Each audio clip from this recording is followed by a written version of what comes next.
Hello बच्चों। तो कैसे हैं आप लोग। स्वागत है आप सबका फिर से एक बार आपके भाई के चैनल पे। क्वेश्चन है शानदार, सल्यूशन उससे भी ज़्यादा शानदार। क्वेश्चन को देख के एक बार अप्रिसिएट करो एंड चीज़ों को समझने की कोशिश करो। क्वेश्चन में डायग्राम में थोड़ा सा कुछ मिसिंग है। यहाँ पे पॉइंट ए है, दिस इज़ पॉइंट ए। ठीक है, ये वाला जो पॉइंट है ना वो ए है। ठीक है, अब क्वेश्चन को रीड करो। बहुत ही शानदार क्वेश्चन ला रहा है भाई लोग तुम्हारे लिए। तो पहले तो चैनल को सब्सक्राइब नहीं किए हो तो सब्सक्राइब कर दो एंड वीडियो को लाइक कर दो एंड जितने भी दोस्तों के साथ हो सकता है शेयर कर सकते हो कर लो, क्योंकि मज़ा आने वाला है। जेई क्रैक करने वाले हम लोग।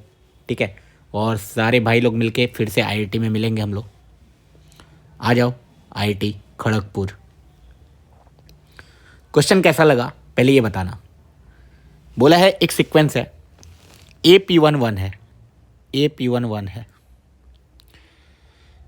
PN मतलब कोई भी P1 P2 के बीच का डिस्टेंस, P2 P3 का बीच का डिस्टेंस वो किससे आ रहा है, 2n-1 से आ रहा है। दिख रहा है 1 है 2 है, फिर 2 स्क्वायर है, 2 क्यूब है, नेक्स्ट वाला 2 होगा एंड सो ऑन। इस तरीके से चलता रहेगा। ठीक है, एंड इस तरीके से इनफाइनाइट तक चलता रहेगा। ओके, बोला है angle APN+1 is right angle, हमेशा राइट एंगल बन रहा है। ठीक है, तो लिमिट पूछा गया, किस एंगल का पूछा गया ध्यान से देखना। PN APN+1, PN APN+1 मतलब ये एंगल, ये एंगल, ये एंगल, ये एंगल, ऐसे इनफाइनाइट ट्राइंगल बनाएंगे तो एंड टेंडिंग टुवर्ड्स इन्फिनिटी में क्या सीन होगा ये पूछ रहा है। ओके, तो चलो स्टार्ट करते हैं। और स्टार्ट करने से पहले भाई लाइक कर दो एंड सब्सक्राइब नहीं किया तो कर लो यार। इतने अच्छे अच्छे क्वेश्चन आ रहे हैं, बहुत कुछ सीखने को मिलेगा तुम्हें। देखो, ऐसा कंटेंट नहीं मिलेगा तुम्हें यूट्यूब पे। ठीक है, जो बुक तुम सॉल्व नहीं कर रहे हो, Sameer Bansal calculus, one of the best book of calculus है ये। तो ये तुम्हें लाइव मिलेगा, अच्छे अच्छे क्वेश्चंस मिल जाएंगे। तुम्हें बुक खरीदने की भी ज़रूरत नहीं पड़ेगी, तुम्हें यहाँ पे ही सब कुछ मिल जाएगा। अब देखो, अगर मैं एक एक करके निकालूं तो tan थीटा के बेसिस पे मैं सोचूं अगर, तो कुछ सीरीज आना चाहिए या फिर ऐसे अगर पैटर्न मुझे दिख जाए तो काम बन जाए। मतलब देखो, मैं ट्राई कर रहा हूँ एंड किस तरीके से सोचते ये तुम्हें पता चलेगा। अगर मैं P1 P2 बनाऊँ तो क्लियरली मुझे दिख रहा है ये 1 है, ये 1 है, तो ये वाला क्या होगा, √2 होगा। ये θ1 है लेट से, तो tan θ1 क्या आएगा, tan θ1 आएगा तुम्हारा 1। sin θ1 या cos θ1 एक निकाल लेते हैं, sin θ1 आएगा 1/√2। ठीक है, θ1 तुम्हारा कितना आ रहा है, tan−1। मैं सीरीज निकालने की कोशिश कर रहा हूँ, अगर निकल जाए तो बहुत अच्छी बात है, नहीं तो कोई और तरीका सोचेंगे। ठीक है, अभी देखो P2 P3 ये फिर से राइट एंगल होगा। P2 P3 clearly we can see 2 है एंड AP2 ऑलरेडी 2 आ चुका है ऊपर से, तो ये कितना आ जाएगा, √4 + 2 √6। तो अगर मैं इसको θ2 बोलूँ तो tan θ2 आई कैन से आएगा 2/√2 विच इज़ सेम एज कुछ नहीं। ठीक है, 2/√2 ही रहने देते हैं ताकि पैटर्न वैटर्न देखने में थोड़ा ठीक रहेगा। अगर मैं sin θ2 की बात करता तो कितना आता, 2/√6 आता। ठीक है, which is same as √2/3 and ये है √1/2। ठीक है, देख लेंगे भाई, देख लेंगे। अगर मैं P3 P4 की बात करूँ तो P3 P4 तो मेरे पास है, P3 P4 4 आ चुका है। P3 तो ऑलरेडी आ चुका है √6, तो ये वाला कितना आ जाएगा, 6 + 16 22 है ना, 4 चौके 16, A² + 16 + 6 22 ये आ जाएगा। इसको हम बोलेंगे θ3, तो tan θ3 कितना आ जाएगा, 4/√6। मतलब इसको मैं √2 लिख सकता हूँ, इसको कितना लिख सकता हूँ जल्दी बताओ, रूट के अंदर ही सब कुछ ले जाऊँ तो 16/6 आ जाएगा, विच इज़ सेम एज 2 से 8 मतलब और ऐसा बोल सकते हैं 2√2/√3, ऐसा ही कुछ आएगा। क्या बोलती हो पब्लिक? ठीक है। तो साइन थीटा भी निकाल लेता हूँ एक बार। साइन थीटा 3 कितना आने वाला है? 4/√22, और वी कैन से 16/22 रूट के अंदर, तो 2 से डिवाइड भी कर देंगे तो ये आ जाएगा 8/11। ठीक है, कुछ पैटर्न शायद दिखे ना दिखे पता नहीं, अभी तक तो कुछ उतना ज़्यादा क्लियर हुआ नहीं है, फिर भी देखने की कोशिश करते हैं। एक और लिख लेते हैं, P4 P5। तो P4 तो ऑलरेडी मालूम है कितना है, √22, एंड P4 P5 भी मालूम है, P4 P5 है 8। तो ये वाला कितना आ जाएगा? 64 प्लस √22 का स्क्वायर 22, तो कितना आ रहा है ये? 4 2 6, 6 2 8, √86। अगर मैं थीटा 4 बोलूँ तो tan थीटा 4 तुम्हारे आने वाला है 8/√22। इसको और अच्छे से देखें तो 64/22, 2 से यहाँ आ जाएगा 32, यहाँ 11, तो 32 को मैं लिख सकता हूँ 4√2 और नीचे √11। पता नहीं यार, अभी तक तो मुझे कोई पैटर्न दिखा नहीं, समझ रहे हो? मुझे कोई पैटर्न नहीं दिख रहा है अभी तक। साइन थीटा में पता नहीं, ये भी पैटर्न नहीं दिख रहा है। Sine theta 4 will be 8/√86 which is 64/86।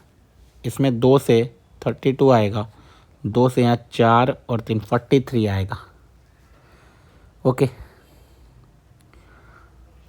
यहाँ 2√2 आ चुका है और √11 है, यहाँ √2 है, √3 है, यहाँ √1 है, √3 है, √2 है, √2 √3 √11 हो गया ना।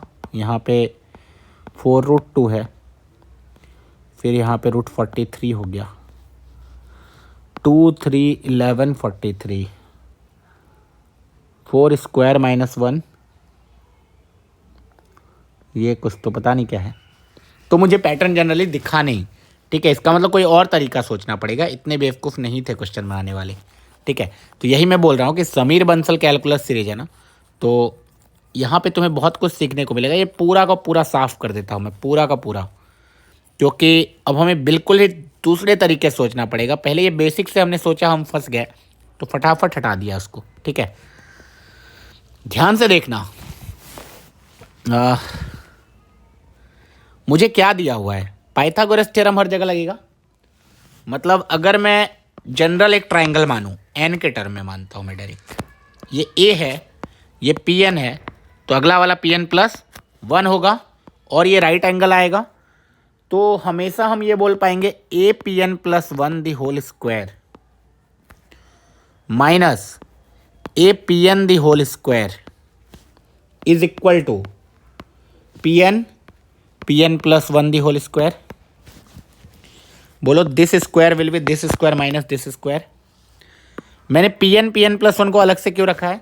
अलग से इसीलिए रखा है क्योंकि इसकी वैल्यू तो मुझे मालूम है ना, P N plus 1 is what? P N plus 1 question में गिवन है, पी एन प्लस 1 इज 2 की पावर n-1, तो ये आ जाएगा 2 टू दी पावर n-1 का होल स्क्वायर। इसका मतलब A P N plus 1 minus A P N, इसका स्क्वायर और इसका स्क्वायर का डिफरेंस मुझे मालूम है। अब देखो, मुझे ये है हमारा थीटा, जो भी थीटा एन है, थीटा एन की बात हो रही है, इसी का limit N tending towards infinity निकालना है। मुझे ये मालूम है, मुझे कोई एक और या तो ये पता चल जाए तो काम बन जाएगा। अच्छा, sine theta, cos theta, tan theta कुछ तो निकाल लूँगा, ये या फिर ये पता चल जाना चाहिए बस। तो अल्टीमेटली मेरा गोल अब ये है कि किसी भी तरीके से मैं ये फाइंड आउट करूँ या फिर ये फाइंड आउट करूँ। ठीक है, क्या तुम्हें यहाँ पे टेलीस्कोपिक टाइप कुछ दिख रहा है? P N plus 1 P N,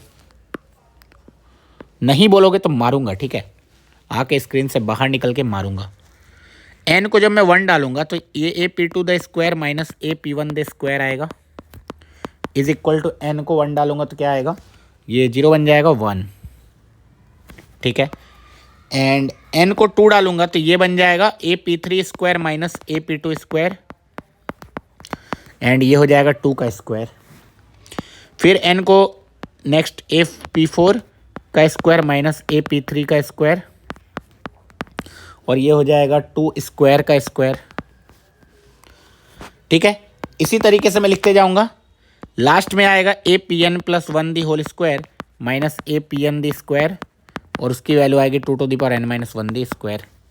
मुझे दिख गया भाई, टेलीस्कोपिक दिख गया था ना, ऐसे ऐसे ऐसे ऐसे ऐसे ऐसे ही कटेगा, है ना, कटना पृथ्वी का नियम है। AP1 गिवन है, AP1 1 है, तो वी कैन से कि APn plus 1 the whole square minus AP1 square is equal to 1 plus 2 square का whole square plus 2 square 2 cube का whole square and so on till 2 to the power n minus 1 का whole square. ये दिखेगा तुम्हें। AP1 तो 1 है, तो APn plus 1 the whole square मुझे पता चल जाएगा। कितना आएगा देखो ध्यान से, ये 1 प्लस 2 स्क्वायर 4 का स्क्वायर 4 का क्यूब ऐसे बोल सकते हैं हम लोग, एंड लास्ट वाले को बोल सकते हैं 4 to the power n minus 1। ऐसा कैसे बोल दिया सर? तो इसको 2 टाइम्स n माइनस 1 बोल दिया, एंड इसको 2 का square to the power n minus 1 बोल के 4 की पावर n माइनस 1। ये एक GP तुम्हें दिखेगा, ठीक है। तो अब तुम्हें ये GP दिखना शुरू हो जाएगा। GP में कितने टर्म है जल्दी बताओ? ये 4 टू दी पावर 0 है ना, तो 4 टू दी पावर 0 आएगा। एक टर्म मिस कर दिया क्या मैंने? 4 टू दी पावर 1 आना चाहिए, हाँ 4 टू दी पावर 2 आना चाहिए, then 4 to the power n minus 1। हाँ मैंने मिस कर दिया ना, 1 प्लस 2 स्क्वायर देन 2 स्क्वायर का होल स्क्वायर, सही है। तो ये 4 की पावर 0 प्लस 4 की पावर 1 टिल 4 की पावर n माइनस 1 है, n टर्म है। तो first term a into common ratio 4 है, power n number of term minus 1 upon 4 minus 1, this is equal to 4 to the power n minus 1 by 3, and APn plus 1 the whole square तुम्हारे पास आ जाएगा 1 add करके, 1 add करेंगे 4 to the power n minus 1 by 3, तो ये ultimately आने वाला है 4 to the power n 3 minus 1 2 upon 3। So यहाँ से यू विल सी कि तुम्हारे पास APn प्लस 1 निकल के आ जाएगा। APn प्लस 1 कितना निकल के आ जाएगा? Root under 4 to the power n, sorry यहाँ प्लस 2 बाई 3, है ना। APn प्लस 1 आ गया, APn प्लस 1 आ गया root under 4 to the power n plus 2 by 3। तो और PN प्लस 1 मालूम है हमें 2 to the power n minus 1। Okay, तो क्या मैं क्या निकालूं? Sine theta, obviously sine theta. तो साइन थीटा की वैल्यू कितनी आ जाएगी? तुम बोलोगे साइन थीटा की वैल्यू आएगी PN plus 1 upon APn plus 1, so which is same as 2 to the power n minus 1 upon root under 4 to the power n plus 2 by 3। इसको और अच्छे से सिंप्लीफाई किया जाए तो ये 2 to the power n by 2 है ना, एंड रूट के अंदर 4 to the power n plus 2 by root 3 है। So we can say this is equal to theta will be equal to sine inverse 2 to the power n upon root under 4 to the power n plus 2 multiplied by root 3 by 2 है, ठीक है। ये angle है। अब अगर n tends to infinity है तो निकालना है limit n tends to infinity में साइन इनवर्स रूट 3 बाई 2 तो बाहर ही रखो, ये आ गया 2 to the power n upon root under 4 to the power n plus 2। इसकी वैल्यू निकालनी है हमें। ये निकालना तो बहुत ही सिंपल है। फिर से डोमिनेटिंग टर्म साइन इनवर्स को साइन इनवर्स रहने दो, रूट 3 बाई 2 को रूट 3 बाई 2 रहने दो। यहाँ पे देखो 2 टू दी पावर n से डिवाइड कर दो तो ऊपर 1 बनेगा, नीचे 2 टू दी पावर n का स्क्वायर बनेगा, तो ये 1 plus 2 upon 2 to the power n जाएगा। Clearly we can say n को इन्फिनिटी डालूंगा तो ये 0 जाएगा, तो ये टोटल क्वांटिटी 1 को जाएगा, तो ये ओवरऑल रूट 3 बाई 2 को जाएगा। साइन इनवर्स रूट 3 बाई 2 कितना होता है जल्दी बता दो? पाई बाई 3 होता है। तो इसका मतलब फाइनल आंसर हमारा कितना आने वाला है? Pi by 3।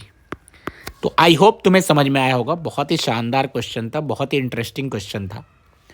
एंड किस तरीके से हमने सोचा, देखो टेलीस्कोपिक लगाया हमने। पहले हमने बेसिक से सोचा था, हमें सीरीज मिला ही नहीं था, ठीक है। जो सीरीज नहीं मिला था इसीलिए नहीं मिला था क्योंकि इसका टर्म देखो कितना अतरंगी आया है। क्या आया था अतरंगी टर्म? 4⁻n+2/3। अब ये कोई डायरेक्टली बाय ऑब्जर्वेशन नहीं सोच सकता है ना कि ऐसा आ जाएगा। तो बहुत ही शानदार क्वेश्चन मुझे लगा एंड इसका सोल्यूशन भी ज़बरदस्त है। फिर से मिलेंगे अगले वीडियो में एक शानदार क्वेश्चन के साथ। वीडियो को लाइक कर देना एंड चैनल को सब्सक्राइब कर देना एंड दोस्तों के साथ शेयर कर दो। तो चलो मिलते हैं, टाटा बाय बाय।